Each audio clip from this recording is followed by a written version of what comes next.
8 de la mañana con 33 minutos. Sebastián Aguirre, la agenda económica. Hola, Seba. Fernando, Muy buenos José. días. ¿Qué tal? ¿Todo Buenos bien? días. ¿Y tú? ¿Qué tal? Muy bien. Otro día bien noticioso. Así Este miércoles 15 de enero. Harta información en materia económica. Vamos a ir revisando ya esos temas con algunos hechos que están incluso en desarrollo. Pero partamos con los datos financieros del día. El dólar comenzando en un valor de 1.003 pesos.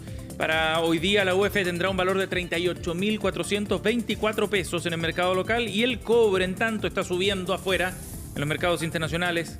4 dólares con 36 la cotización entonces para el principal producto de exportación nacional. Y vamos a comenzar de inmediato con la información de esta jornada y con lo que va a ocurrir hoy día, una jornada muy importante en materia judicial en el Centro de Justicia en particular, porque la Fiscalía hoy día va a llevar adelante la formalización de Isidoro Quiroga. Es un empresario nacional destacado en el ámbito salmonero en una causa que lo enfrenta con la empresa china Yoibio, con unas acusaciones muy graves respecto a la transacción que se hiciera de la empresa salmonera Australis, en lo que se ha denominado el caso Australis. Abogados de la plaza local, representantes de la empresa china, plantean que este puede ser incluso el fraude más grande de la historia en nuestro país. Vamos a conversar a esta hora con Pilar Gutiérrez, está en el Centro de Justicia y tiene los detalles de lo que vendrá en una sesión, Pili, súper noticiosa y muy relevante por la envergadura del caso. ¿Cómo estás? Buenos días. Hola, muy buenos días. Así es, se trata de la formalización de, como lo decías, del empresario Isidoro Quiroga, que es el ex controlador de la salmonera Australis Seafoods, que fue requerido entonces por el Ministerio Público, al igual que otros dos ex ejecutivos de la empresa. De hecho, se trata también de Martín Guilov, que es expresidente de Australis, y también Santiago Garretón, que fue el ex gerente de Administración y Finanzas, entonces que fueron, como lo decía, requeridos por el Ministerio Público a raíz de una querella que fue ingresada por los actuales controladores de la empresa, por la empresa china Yoibio, que es quien está a cargo de esta actualmente, y donde en esa querella apuntan a los presuntos delitos de administración desleal y también estafa. Pero para entender mejor el caso y de qué se trata todo esto, hay que remontarse a lo que fue el proceso de compraventa de esta empresa en el año 2019, entonces es que se concreta este proceso.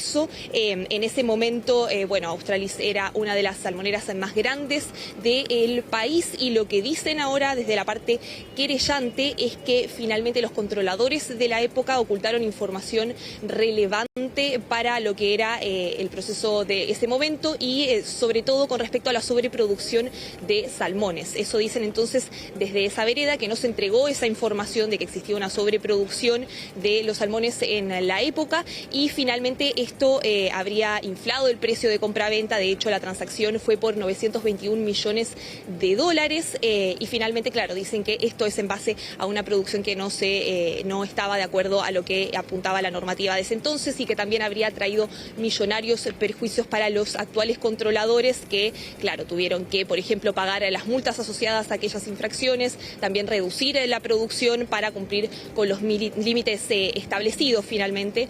Eso entonces es principalmente lo que argumentan desde la parte querellante. Desde la otra vereda, desde la defensa de Quiroga y también los otros ex ejecutivos, dicen que en realidad toda esta información fue puesta a disposición durante el proceso de due diligence, que es finalmente el que se realiza para este tipo de grandes fusiones, también ventas de grandes empresas. Toda esa información dicen que estuvo disponible, de hecho que también entregaron a la empresa china Yoibio no solo lo que eran los números de la época, sino que también proyecciones para lo que iba a ser la producción de los próximos años, y que daba cuenta de que se iban a sobrepasar los límites de producción. Dicen eso entonces, que la información siempre estuvo disponible, y también que hubo un cambio de criterio con respecto a la fiscalización de la producción de salmones por parte de la Superintendencia de Medio Ambiente, que es la que está a cargo de revisar que se cumpla entonces toda esta normativa. Dicen que, claro, finalmente durante la administración anterior, es decir, la de Quiroga y estos ex ejecutivos que también también serán formalizados esta jornada. Dicen que en ese momento el límite estaba fijado por el número de siembra, es decir, los molts que se ingresan a la jaula. Recordemos que la industria salmonera está muy regulada y en ese sentido se medía por eso y no por las toneladas totales producidas. Eso en sí no constituía una infracción, pero dicen que a partir de diciembre de 2020 eso cambia y la Superintendencia de Medio Ambiente pasa a considerar que es una infracción sobrepasarse de no solo el límite de cosecha, sino que las toneladas totales producidas. Entonces, en ese sentido, lo que explican desde la defensa es que en realidad la administración anterior nunca excedió ese límite de cosecha, de siembra, sino que lo que empezó a ocurrir es que con el tiempo la empresa se volvió más eficiente, bajó la mortalidad de los peces, aumentó el volumen, entonces por más de que siempre se respetó finalmente el límite de siembra, finalmente se sobrepasó lo que eran las toneladas totales producidas por esta mayor eficiencia. Eso por lo menos es lo que argumentan desde la vereda de la defensa durante esta jornada. Entonces la audiencia está fijada para ahora a las 9 de la mañana, ahí se van a comunicar desde ya los hechos por los que se investiga entonces a los imputados, también, claro, fijar los plazos para la investigación y eventualmente si es que se interpone alguna medida cautelar. Así que vamos a seguir bien atentos a cuál va a ser el desarrollo del caso. Por supuesto, es un caso muy relevante, hay muchas cosas en juego, no solo la situación de esa empresa, también una proyección internacional, si se quiere, a partir de un negocio que fue multimillonario para la industria salmonera, que es una de las relevantes también en nuestro país. Por lo tanto, los alcances que puede tener esta investigación, que recién está comenzando, hay que decirlo, está en la formalización nada más, de aquí en adelante viene un largo proceso, pero los alcances que puede tener todo este proceso judicial sin duda que van a ser muy importantes para el sector y para la industria en general. Gracias por ese despacho, Pili. Que estén muy bien. Estamos en contacto. Bien, 8:40. Nos vamos a quedar en el ámbito de tribunales para hacer una actualización también de lo que ha ocurrido con la segunda jornada de formalización en el caso Factop, que se llevó adelante el día de ayer. Recordemos esta mega formalización porque se está reformalizando algunos de los involucrados. También se están generando las formalizaciones para otros ejecutivos, por ejemplo, del grupo Larraín Vial, en una causa que agrupa el caso Factop y el caso Audio.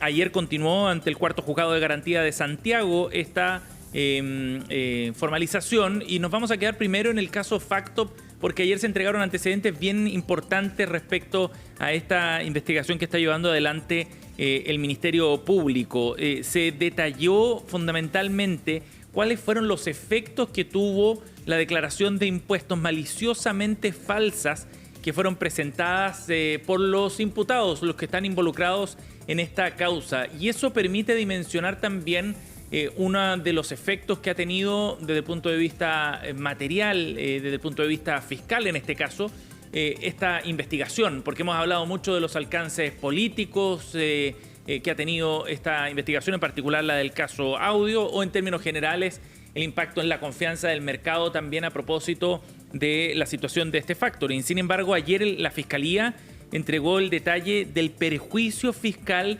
que fue el fruto de estas operaciones que se llevaron adelante y estas declaraciones de impuestos maliciosamente falsas. En la práctica lo que se está imputando es que acá algunos de los involucrados, entre ellos los hermanos Álvaro y Antonio Jalaf, fundadores del grupo Patio, declararon menos ingresos de los que realmente percibían. Y eso genera evidentemente un perjuicio fiscal porque se paga una cantidad de impuestos menor a la que correspondería. Ayer el fiscal Felipe Sepúlveda entregaba los detalles. Escuchen bien, los números son bien millonarios de perjuicio fiscal que zanja el Ministerio Público. Escuchemos qué fue lo que dijo en la audiencia.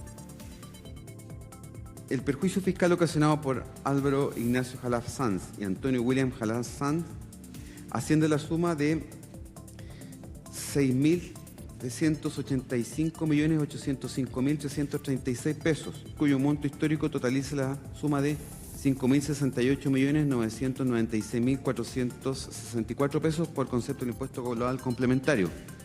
Los perjuicios fiscales antes señalados se desglosan de la siguiente manera: 2.926.978.745 pesos actualizados de diciembre de 2024 por concepto del impuesto global complementario respecto a Antonio William Jalaf Sanz y de 3.458.826.591 pesos actualizado a diciembre de 2024 por concepto del impuesto global complementario respecto de Álvaro Ignacio Khalaf Sanz. Ahí está entonces el detalle de lo que ocurrió con esta subdeclaración. Desde 2020 en adelante hay también otras declaraciones maliciosamente falsas, ya no de ellos como personas naturales, sino también de otras sociedades entre los años 2022 y 2023, con un perjuicio superior a los 161 millones de dólares y fracción. Ahí se reportaron pérdidas que en realidad no habían existido y por lo mismo entonces se generó otro perjuicio fiscal. Además, la Fiscalía también informaba de otros antecedentes respecto, por ejemplo, al uso intensivo de dinero en efectivo que permitía, entre otras cosas, ir eliminando cierta trazabilidad, explicaban desde la Fiscalía, en determinadas transacciones, tanto de parte de Álvaro Khalaf como de los imputados Marcelo Medina, que era contador de los hermanos también, y en coordinación con Daniel Sauer, entre otros puntos. En esta formalización, que continúa, por cierto, no ha terminado todo este proceso, recién estamos escuchando al Ministerio Público la exposición de los antecedentes y donde además hay que esperar también los descargos de parte de la defensa de las 19 personas que están sometidas a este proceso. Pero esta investigación tiene otra arista también y tiene que ver en particular con lo que ha ocurrido con el funcionamiento del fondo que se estructuró junto a la Larraín Vial. Del caso Factop deriva también esta investigación sobre la administradora general de fondos, Larraín Vial, pues se había generado un fondo que permitía en la práctica invertir o invertir contra más bien la deuda que habían generado los hermanos Khalaf y en particular de Antonio Khalaf. Se trata de la administración del Fondo Capital Estructurado 1. Es esa investigación la que ha llevado entonces a la formalización, y eso es lo que va a presentar el Ministerio Público, de 8 ejecutivos de la empresa Larraín Vial. Lo que se ha determinado acá es que puede haber valorizaciones inadecuadas de los activos, información falsa también entregada a inversionistas, o bien compra de deuda a relacionados. Son algunas de las acusaciones que ha trascendido, está planteando la Fiscalía Regional Oriente a partir de la minuta que ha surgido desde el Ministerio Público. El fiscal Juan Pablo Araya explicaba ayer también los alcances y cómo se había gestionado en definitiva este fondo y cuál es la relación que tiene con el caso Facto. Manuel Bulnes Musar, Cristian Menichetti Pilasi, Claudio Yáñez Fregonara, Felipe Porcio Norato y Álvaro Khalaf Sanz, junto a otras personas, comenzaron a planificar la estructuración de un fondo de inversión público al que ingresarían los acreedores de Inversiones San Antonio y que sería administrado por la Larraín Vial Activos AGF. Para estos efectos se creó por Manuel Bulnes Musar un grupo de WhatsApp, instancia que tuvo por objeto la confección del reglamento interno del mencionado fondo para su presentación formal ante el directorio de la Larraín Vial Activos. La creación del Fondo de Inversión Capital Estructurado 1, el cual sería administrado por la citada AGF. Lo anterior implica que la Larraín Vial Activos AGF sería la responsable de la administración de los recursos del fondo por cuenta y riesgo de los aportantes.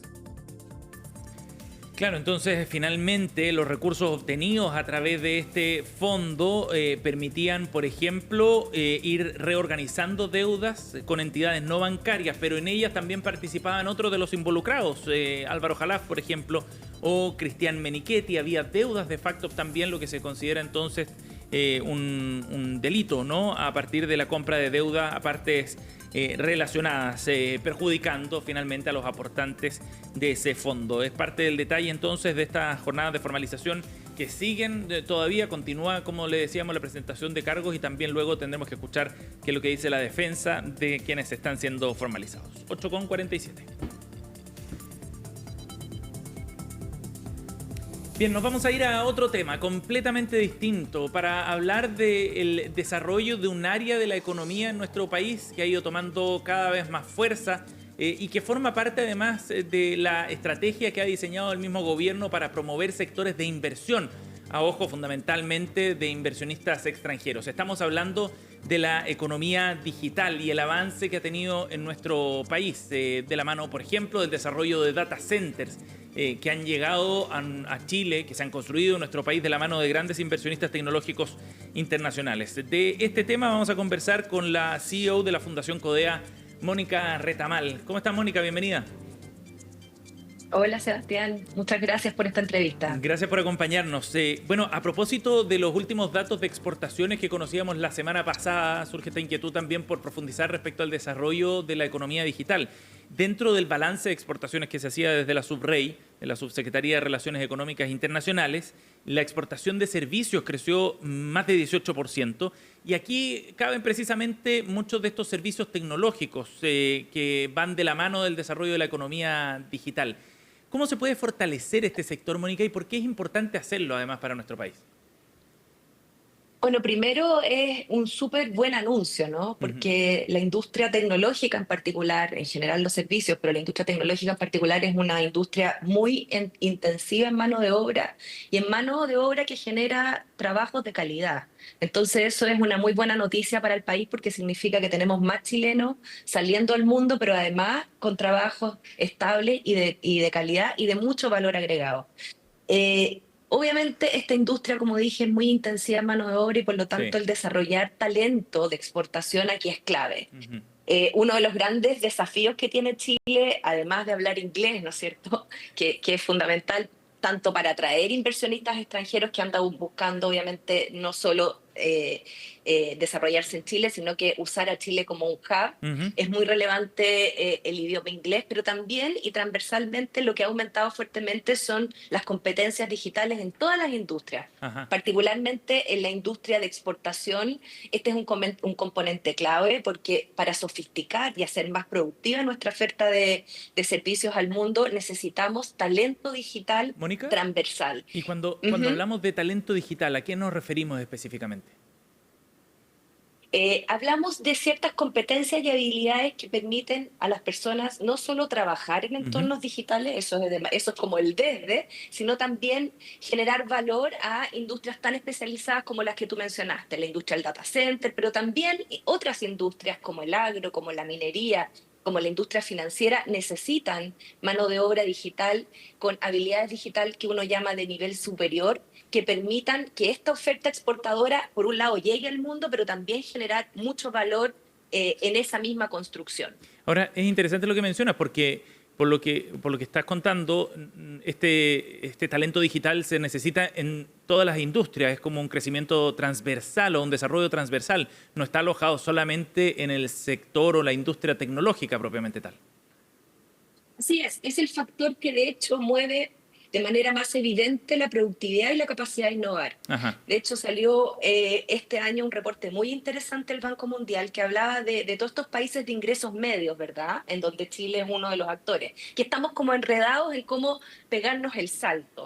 Y hablaba de que la mayor recomendación es, por un lado, traer inversión extranjera que permita hacer una gran infusión tecnológica a la industria local, por un lado para que la industria local crezca, pero también para generar una oferta exportadora de mucho mayor valor agregado.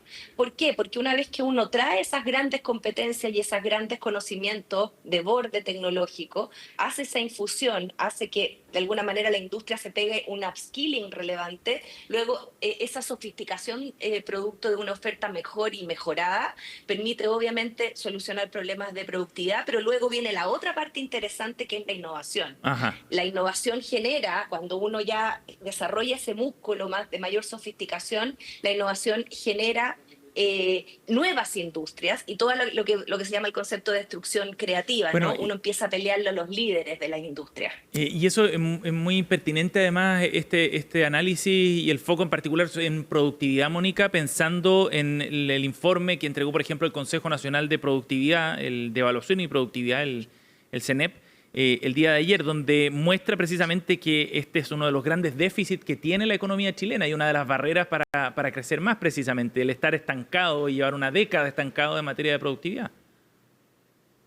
Así es. Obviamente, de hecho, uno lo ve en los índices de madurez digital de las compañías.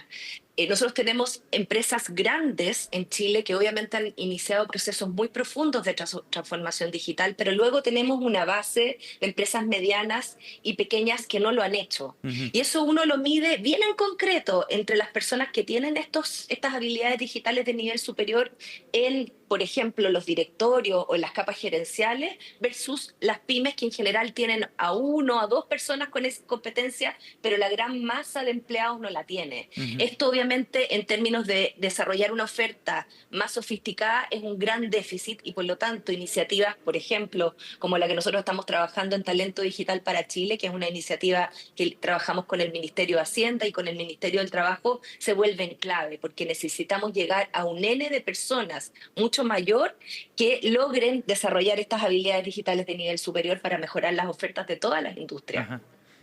Sí, hay un tema del cual yo soy medio majadero, que tiene que ver con todo lo que tú estás diciendo y que es trascendental.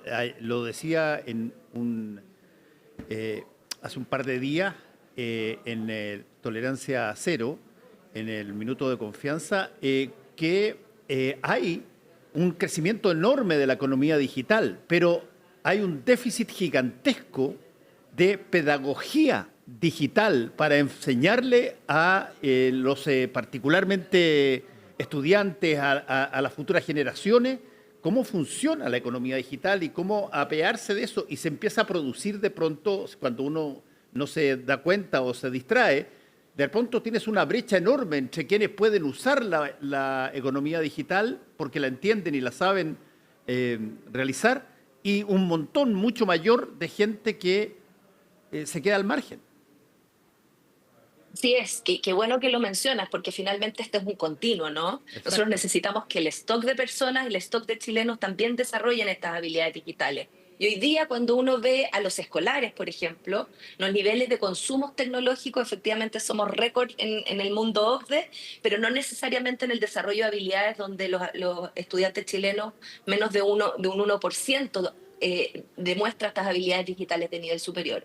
Para eso, en el caso particular de lo que le compete a CODEA, tenemos un proyecto muy grande con el Ministerio de Educación para intervenir a nivel curricular la hora de tecnología y poner ahí lo que se llama ciencias de la computación, que es este cuerpo teórico que te ayuda a entender cómo funciona un algoritmo, cómo funciona la inteligencia artificial, más allá de este consumo en el que estamos todos. Pero esto es un problema largo y por lo tanto aquí también todo lo que es el upskilling de la carrera docente, hacer que las carreras de pedagogía desde un inicio incorporen las ciencias de la computación y las habilidades digitales. Y además, Fernando, destacar que todos los países que lo están haciendo bien tienen programas muy expansivos en términos de abordar las brechas digitales, porque la brecha digital, para decirlo bien claro, no solo están en las personas del mundo de los servicios, están nuestras autoridades, las políticas públicas hoy día adolecen de esta visión digital, el tema legislativo, podríamos pasarnos la mañana conversando y por lo tanto la brecha digital hay que asumir que está en todas las capas de la sociedad, particularmente en la escuela. Hay que hacer desde mi punto una nueva sintonización entre las competencias que requiere un ciudadano del siglo XXI y todo este tema del pensamiento computacional, que es la base de esta disciplina, de este cuerpo teórico que son las ciencias de la computación. Sí. Mónica, una última pregunta porque ya se nos va el tiempo. ¿Hay algún país al que podamos mirar como ejemplo, quizás que lo ha hecho bien en esta materia, que se pegó un salto y le permitió mejorar su economía, sus empleos, etcétera? Bueno, el caso clásico que uno ve es Singapur, ¿no? Singapur tiene una iniciativa tremenda, donde tienen desde una visión de las personas de la tercera edad hasta los niños, en un concepto del famoso Long Life Learning, donde se entiende que la población constantemente tiene que volver a capacitarse y por lo tanto hay una mirada estatal muy importante y obviamente es una economía que se ha transformado, que hace 30 años prácticamente no escuchábamos hablar de Singapur y hoy día es una economía muy orientada al servicio. Pero también en este concepto de la infusión tecnológica hay ejemplos muy interesantes como por ejemplo el noruego, ¿no? Nosotros replicamos de alguna manera esto de traernos una tecnología de borde a Chile, traerla, asimilarla, desarrollar competencia y generar una oferta exportadora, como es el caso de los salmones, que yo lo destaco porque aquí no es solamente exportar materia prima, sino que lo que está en torno a estas materias primas son clave, y esa es una industria de servicio muy sofisticada. Mónica Retamal, CEO de la Fundación Codea, ha estado con nosotros para hablar de este tema. Gracias por la conversación, Mónica. Gracias. Muchas gracias a ustedes. Buena mañana. 8:58. Nos vamos con el último tema de agenda económica. Esto parece el cuento de Pedrito y el Lobo, José, Fernando, pero hoy día sí que sí. Hoy día sí que se presentan las indicaciones. Claro. Las famosas indicaciones de la reforma previsional. De eso estamos hablando. En la Comisión de Trabajo del Senado se van a presentar finalmente, después de 2 intentos fallidos, lunes y martes, por tratar de llegar al consenso necesario para presentar estos cambios al proyecto. Hoy día finalmente sí se va a cumplir, o eso es lo que adelantan al menos desde el gobierno y también desde la oposición. Según lo que hemos podido reportear, al menos hoy día viene ya este paquete de indicaciones a la reforma con un grado de acuerdo mayor, eso es lo que se ha estado buscando, que el detalle de cada una de las indicaciones esté bien fino para que haya consenso y respaldo político, bien transversal, pero será un acuerdo incompleto. O sea, eso también lo asumen las partes, que no va a dejar conforme a todos los sectores políticos. Lo que hay que ver entonces hoy día, que hay que estar atento, esa línea de detalle para entender cuál es el punto de crítica que puedan plantear aquellos que están disconformes. Por ejemplo, respecto a la cotización, va tomando forma esta idea de que no sea un 6% de cotización extra, sino más bien que sea un 7 o 7,5% más de cotización adicional a la que ya tenemos en materia previsional. Recordemos que 4,5 puntos van a ir a las cuentas individuales, 1,5 puntos irían a este préstamo que le hará los cotizantes al Estado, pero que de todas maneras se va a ver reflejado en las cuentas individuales. Y luego 1 o 1,5 puntos irían a fortalecer el seguro de invalidez y sobrevivencia, para generar la compensación, el denominado bono tabla, la compensación de hombres a mujeres para cerrar la brecha al momento de jubilar en igualdad de condiciones. Esos puntos, por ejemplo, y esa distribución será uno de los temas. Otro tiene que ver con la forma que tiene la industria y probablemente allí no haya muchas más novedades. La idea de separar la industria sencillamente no tiene piso político. Sí lo tiene, por ejemplo, la licitación del stock de afiliados. De todas maneras, esto no pondría en riesgo los plazos de trámite del proyecto y están bien confiados en ese sentido. Escuchemos al senador Gastón Saavedra, integrante de la Comisión de Trabajo, que se refería a ese tema, al calendario de votación que viene para este proyecto. Con muchos artículos, con muchas indicaciones y en suma hay un acuerdo de presentarlas mañana. Y con eso se mantiene la fecha de votación, que es lo que más tenemos que preocuparnos. Se comienza a votar aquellas seguramente que no tengan indicaciones o que ya haya como acuerdo generalizado. Por ejemplo, todas las que votamos ya a referéndum en la comisión, que son 8 capítulos que perfectamente los podríamos votar porque hay un acuerdo explícito y por tanto podemos avanzar en eso. Y en las otras, en que las indicaciones fueron ya trabajadas con la oposición, tendríamos que esperar para el jueves. Bueno, de todas maneras, entonces, la idea es que esto salga despachado durante enero. El retraso en la presentación de indicaciones no pondría en riesgo, entonces, esa calendarización. Y se entiende que es así porque, además, el esfuerzo y el motivo por el cual se está retrasando tiene que ver con generar el consenso lo más amplio posible respecto a estas indicaciones que incluyen varios puntos, son 8 en total. De todas maneras, uno de los asuntos que genera más dudas tiene que ver con cómo generar este nuevo mecanismo de solidaridad, el seguro social. Escuchemos qué dijo el senador Felipe Kast ayer. No es integrante de la comisión, pero sí ha seguido de cerca el debate. Y este aparece como uno de los puntos más relevantes. Cómo generar un mecanismo de solidaridad que sea sostenible en el tiempo. Escuchemos qué dijo el senador de Bópoli. En la Comisión de Trabajo, sin lugar a duda, le vamos a dar prioridad a este proyecto y vamos obviamente a avanzar con mucha celeridad en la reforma de pensiones. Queremos que la solidaridad no sea a costa de los recursos de los trabajadores. Todos queremos solidaridad, pero queremos que esa solidaridad venga con impuestos generales y no que se financie con un impuesto al trabajo. Hoy día los trabajadores hacen un tremendo esfuerzo y por lo mismo espero que se llegue a un acuerdo respetando esos términos, de que los recursos de los trabajadores son de ellos. Si queremos hacer solidaridad, que todos queremos, hagámoslo con impuestos generales y no metiendo en la mano al bolsillo de los trabajadores. Ese será uno de los puntos que van a definir entonces las indicaciones. Así que para hoy día, Fernando, José, nos quedamos atentos a las indicaciones que se van a presentar hoy al inicio de la votación de ellas también ahí en la Comisión de Trabajo. Y otro tema para seguir durante el día, atentos también al lanzamiento que se está realizando a esta hora del Estudio Económico Chile 2024 que hizo la OCDE. Es un informe súper completo, hace un diagnóstico de cómo está la economía chilena, lo está presentando el secretario general de la OCDE que está aquí en Chile, el ministro de Hacienda Mario Marcel también, por lo tanto tendremos eso también y esos detalles hoy en Agenda Económica PM. La pauta económica junto a Sebastián Aguirre en Agenda Económica AM. Fernando, gracias, Seba, así es. muchas gracias. Muchas gracias, Seba. Y nos vamos a una pausa y ya volvemos.